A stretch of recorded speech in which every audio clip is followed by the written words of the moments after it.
Hello. सत्साई जी, सत्साई जी, सतगुरुदेव जी, सत्साई।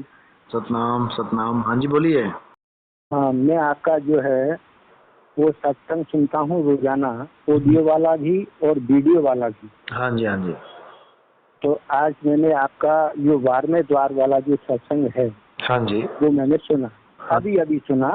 हाँ जी। हाँ, तो मेरे हृदय के अंदर ऐसा है कि आपका फोन नंबर मुझे मिले और मैं आपसे थोड़ी बात करूँ, हम्म। तो मैंने आपके लिए फोन लगा दिया। उसके लिए मैं क्षमा चाहूँगा। नहीं कोई बात नहीं, बोलिए। हाँ, तो मैं काफी दिन से, यानी मेरी ये जिज्ञासा है कि वास्तव में सत्य क्या है, और उस सत्य को खोजने के लिए आज मेरी 62 साल की आयु हो चुकी है। हाँ जी। लेकिन मैं अभी तक उस सत्य तक नहीं पहुंच पाया। आपके सत्संग में काफी दिन से सुन रहा हूँ, और जो है यहाँ मैं रामपाल जी के उससे जुड़ा हुआ हूँ। तो इन लोगों ने तो मुझे को गुरुद्रोही घोषित कर दिया है। कोई बात नहीं, मुझे कोई दुख नहीं है, लेकिन सत्य अच्छा, तक मुझे पहुंचना है। हाँ बहुत अच्छी बात है। हाँ, तो मुझे सत्य तक पहुंचना है, बहुत इसलिए मैंने आपके लिए फोन किया है। आप मेरे ऊपर कृपा करें, किसी भी प्रकार से करें, कैसे करेंगे ये मैं नहीं जानता। कोई बात नहीं। आप मुझे ये बताओ कि गुरुद्रोही घोषित क्यों किया है, क्या किया है ऐसा आपने काम? ऐसा कोई काम मैंने नहीं किया है। मैंने ये सत्य को जानने के लिए, जैसे पहले से भी मैं आत्मज्ञान में बहुत इच्छा रखता था। बाकी किसी जैसे 3 गुणों की, देवी देवताओं की मैंने कभी पूजा नहीं की। बहुत अच्छी बात है। पहले मेरे गुरु निरंजनानंद सरस्वती जी हैं। अच्छा अच्छा। तो हाँ, तो उन्होंने मुझको वो ज्ञान दिया जिससे मैं बहुत संतुष्ट था। न जाने किस कारण से, किस भाव में बह करके मैं इसमें आ गया।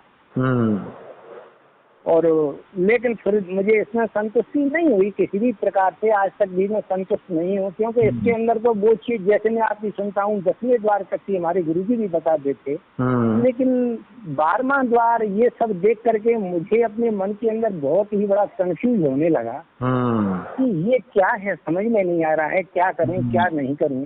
तो मैं जो है कोई भी वीडियो जो भी मिल जाता यूट्यूब पे मैं उसको सुनता, लेकिन करीब 1-1.5 महीने से मैं आपके सत्संग सुन रहा हूँ रोजाना। ठीक है। हाँ, तो आज मैंने ये 12वें द्वार वाला जो सत्संग है आपका सुना, जो नाभि द्वार वाला, तो हो मेरे दिल के अंदर एकदम ऐसा करंट सा जैसा लगा कि अरे मैं कहाँ घूम रहा हूँ। तो मेरे अंदर ऐसा भाव आया कि हे प्रभु, मुझे आपका नंबर मिले। तो वो मुझे मिल गया, तुरंत ही मिल गया, और मैंने आपके लिए फोन लगा दिया। चलो बहुत अच्छी बात है आपने फोन किया, क्योंकि सत्य को खोजने का हम वैसे ही बहुत अच्छा स्वागत करते हैं, क्योंकि इस दुनिया में बहुत कम लोग हैं जो खोजी हैं, और जो खोजी होगा उसी को परमात्मा मिलेगा। खोजी होए तुरंत मिल जाऊं, एक पल की तलाश। हाँ हाँ हाँ, इस दुनिया में खोजी बनना ही सबसे मुश्किल है, क्योंकि सब खोज खत्म करके जो जो जिसके पास है उसी को सत्य मानकर टिके हुए हैं, बैठे हुए हैं, खोज खत्म ही कर चुके हैं अपनी।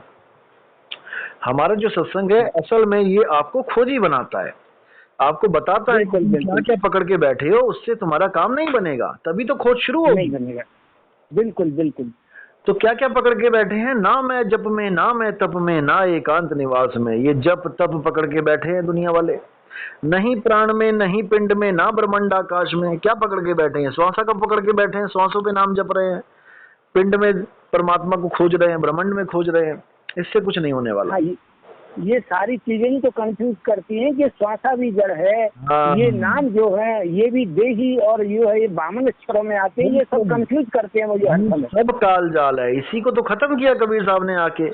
जब 52 का टूटे डोरा सहजे छूटे, काल झकोरा 52 का डोर ही तोड़ देना है हमने। ठीक है ना? 52 का मतलब है ये अक्षर, जितने भी नाम जपने वाले हैं इनको छोड़ना है। एक छुड़ावे एक लखावे, तब प्राणी निज घर को जावे। दो अक्षर का भेद बताया जाएगा। एक अक्षर 52 अक्षर है, और दूसरा अक्षर अविनाशी चेतन सत्या। चेतन जो है वो उसको पकड़ना है हमने। एक छुड़ावे 52 छुड़ावे, एक लखावे चेतन सत्ता लखावे। इसी चेतन सत्ता में परमात्मा विराजमान है। ठीक है? तेरा तुझ में है, तेरा सामने तुझ में है, जाग सके तो जाग। पहले तुम ये तो जान लो कि तुम हो कौन। तुम क्या जड़ शरीर हो या तुम चेतन आत्मा हो? चेतन आत्मा है, जड़ शरीर नहीं है।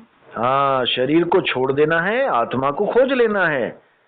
जो आत्मा की खोज करेगा वही परमात्मा तक पहुंचेगा। आत्म चीन है परमात्म चीन है, संत कहा वह सोए, और यह भेद काया से न्यारा, बूझे बिरला कोई। शरीर से अलग बात है ये आत्मा की बात है। आत्म ज्ञान बिना नर भटके, कभी मथुरा कभी काशी, जल में मीन प्यासी, मोहे देखत आवे हासी। तो ये सब आत्मा का खेल है, ये मंत्रों का खेल नहीं है कि कोई यहाँ पे मंत्र साधना करवाए। मंत्र जपने वालों को जपी कहते हैं, तपस्या करने वालों को तपी कहते हैं, और घर बार छोड़ के भाग जाने वालों को सन्यासी कहते हैं। तो जपी तपी सन्यासी तो वैसी दुनिया को परेशान करे बैठे हैं।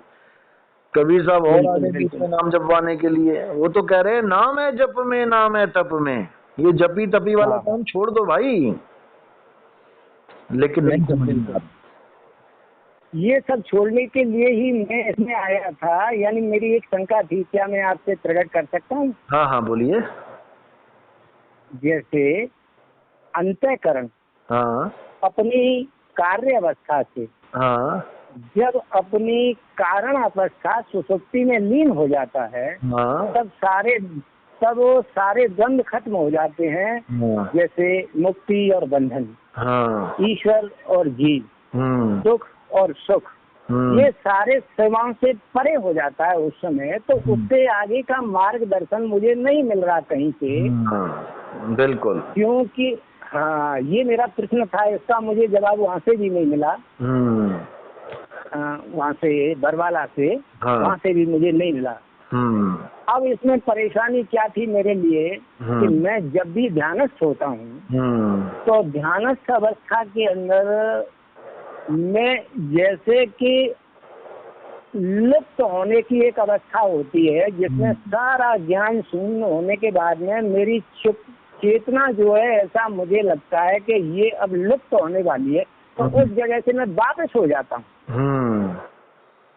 उस जगह से मैं वापस हो जाता हूँ। मैं जब तक नहीं करता कोई भी, मैं शांत होकर के जब भी अपनी सुरती को शांत अपने स्वरूप में लगाता हूँ, तो मेरी क्या अवस्था बनती है कि मैं जो है एक ऐसी स्थिति में पहुंचता हूँ जहाँ मेरा ज्ञान शून्य हो जाना, यानी कोई भी ज्ञान मुझे नहीं रहता और मेरी चेतना लुप्त होने की दिशा में जाती है। फिर वहां से मैं वापस इधर चेतना में आ जाता हूँ। यहाँ से आगे का मुझे मार्गदर्शन आप कराएं। देखो, जहाँ आप पहुँचते हो ना, वो अवस्था है शून्य की।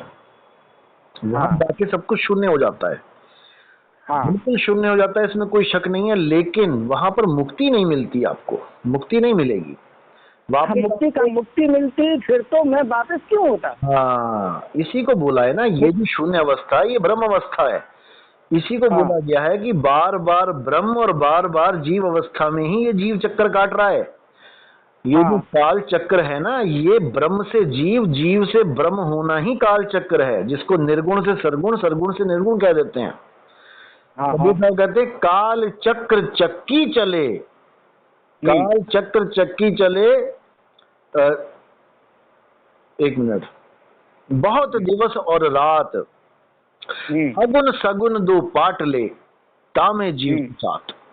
साहिब कहते बहुत, जब से ये सृष्टि बनी है तब से ये काल चक्र चक्की चल रही है। काल चक्र चक्की चले, बहुत दिवस और रात, और अगुण सगुण यानी निर्गुण और सरगुण यानी शून्य और जीव, अगुण सगुण दो पाट ले और वामे जीव के साथ।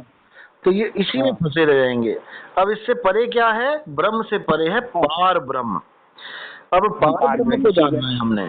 पहले तो हमें ब्रह्म अवस्था को जानना है कि ब्रह्म अवस्था क्या है।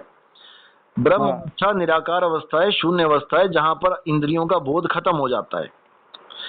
ये मेरी जो अवस्था है वो क्या अवस्था है? जैसे कि वहाँ पर मेरे को कोई भी बोध नहीं होता, केवल मेरी चेतना लुप्त अवस्था में जाती है, यानी उसमें लीन होने में ऐसा लगता है कि मैं गया, काल में गया। बिल्कुल बिल्कुल, ये शून्य अवस्था, ये आपकी ब्रह्म अवस्था है। इसी में सारे योगी स्थित हो जाते हैं। इससे पार नहीं पा सकता कोई भी, जा ही नहीं सकता। हाँ, यहाँ से आगे मैंने बहुत कोशिश की, मैं किसी भी प्रकार से नहीं जा पाया। इसी कारण से मैं इस पंथ में आया और इसका जवाब मुझे यहाँ नहीं मिला। वहाँ तो जवाब मिलना ही नहीं था ना, क्योंकि वो तो ध्यान विद्या को, ध्यान को तो बिल्कुल ही नकारते हैं कि कोई ध्यान नहीं करना है, केवल जाप करना है। उन्होंने तो मुझसे ये कह दिया कि आप तो इस समाधि अवस्था को भूल जाओ। हाँ बताओ, कमाल कर ये कह दिया मुझसे। और साहिब क्या कह रहे हैं, संतों सहज समाधि भली है, गुरु प्रताप जिस दिन से जगी है, दिन दिन अधिक चली है। वो तो कह रहे हैं समाधि में तुम्हें जाना पड़ेगा, लेकिन वो सहज समाधि और हठ योगियों की समाधि, इसमें अंतर है। शून्य समाधि अलग है, निर्गुण सगुण निरंकार शून्य समाधि, आप शून्य समाधि अलग है और सहज समाधि अलग है। दोनों ही सहज समाधि है दोनों ही समाधि, लेकिन एक शून्य समाधि है और एक सहज समाधि है। इन दोनों में शून्य समाधि ब्रह्म ज्ञान तक जाती है, सहज समाधि पार ब्रह्म को प्राप्त करती है। वो सहजावस्था कोई मैं प्राप्त करना चाहता हूँ, गुरुदेव मेरे ऊपर कृपा करिए, मैं आपके कहने का बिल्कुल, आप चिंता बिल्कुल मत करो, यही अवस्था मेरे को शांति दीजिए। यहाँ से आगे मुझे शांति नहीं है बिल्कुल भी। बिल्कुल शांति, शांति किसी और से नहीं मिलेगी, शांति तो आपके अंदर छुपी हुई है, जिसको हम है गुरुदेव, बिल्कुल है, ये भी मैं समझता हूँ। लेकिन इस जगह पे जब मैं पहुँचता हूँ तो फिर वही है, निर्भय नहीं, जो निर्वाण पद है, जो निर्भय अवस्था है, वो मुझे प्राप्त नहीं है। रास्ता गलत चुन लिया है, इसलिए शांति नहीं मिल रही है। जब रास्ता सही मिल जाएगा ना, सही मार्गदर्शक मिल जाएगा, सही गुरु मिल जाएगा, तब आपको उस अवस्था में पहुंचने से कोई रोक ही नहीं सकता। समझ रहे हो? बिल्कुल समझ रहा हूँ। कबीर साहब ने साफ बोल दिया, आप एक सत्संग सुनो, मोको कहाँ ढूंढे रे बंदे, मैं तो तेरे पास में। उसमें जो जो चीजें उन्होंने मना करी हैं, ना मंदिर में, ना मस्जिद में, ना यहाँ ना वहाँ, उन सबको एक बार ध्यान से देखो कि क्या उनमें से कुछ मैं तो नहीं कर रहा। नहीं, ये सारी चीज मेरे अंदर पहले से ही नहीं है। मैं मंदिरों में नहीं जाता, किसी जात नहीं करता। नहीं कह रहा हूँ मैं, ये सब समाज को मैसेज दे रहा हूँ कि उस वाणी को सुन के, उस वाणी को समझ के हर बंदा ये विचार करे कि इनमें से कहीं एक पर भी तो मैं अटक नहीं गया। मैं मंदिर की बात नहीं कर रहा हूँ, ना मंदिर में, ना मस्जिद में, ना काव्य कैलाश में, नहीं प्राण में, नहीं पिंड में, ना ब्रह्मांडाकाश में। ये शून्य आकाश, ये जो है, ये ब्रह्मंडी साधना है, और जो पिंडी साधना है वो मंत्र जाप है। इन सबसे न्यारा कर देना है साहिब, तो इन सबसे न्यारा कर देते हैं। वो तो विदेह ज्ञान देते हैं, ध्यान विदेह देते हैं, नाम विदेह देते हैं, वो अलग चीज है बिल्कुल। उसका इस काया से लेने देना ही कोई नहीं है, वो तो निराधार भक्ति है, बिना आधार के। और ये सब आधार से चलती है। निराधार भक्ति होती है पक्षी की तरह, शब्द विहंगम चाल हमारी, कहे कबीर सतगुरु दईतारी, खुले शब्द खुले कपाट शब्द जनकारी, पिंडी अंड के पार स्वदेश हमारा है।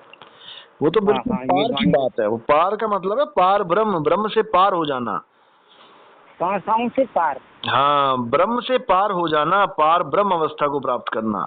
जीव और ब्रह्म अवस्था बंधन में है, बहु बंधन में बांधे एक बेचारा जीव। जीव तो बंधन में है ही है, और शिव भी अवस्था बंधन में है, यानी शून्य समाधि भी बंधन में है। ये शिव अवस्था है, ये आपकी जो है वो शिव अवस्था है। आप जीव अवस्था के ऊपर होते हो। जीव अवस्था होती तो फिर मैं आपके लिए फोन क्यों करता, ये तो मैं भी जानता हूँ। जीव अवस्था होती है, उसमें इंद्रिय ज्ञान का बोध रहता है। जो आंखों के ऊपर उठ जाते हैं त्रिकुटी में, वो शिव अवस्था बन जाती है, उसमें इंद्रिय ज्ञान का बोध नहीं रह जाता। उसमें आपको ये नहीं पता लगेगा कि मेरे हाथ हैं कि पैर हैं कि नहीं है, कुछ नहीं पता लगेगा उसमें।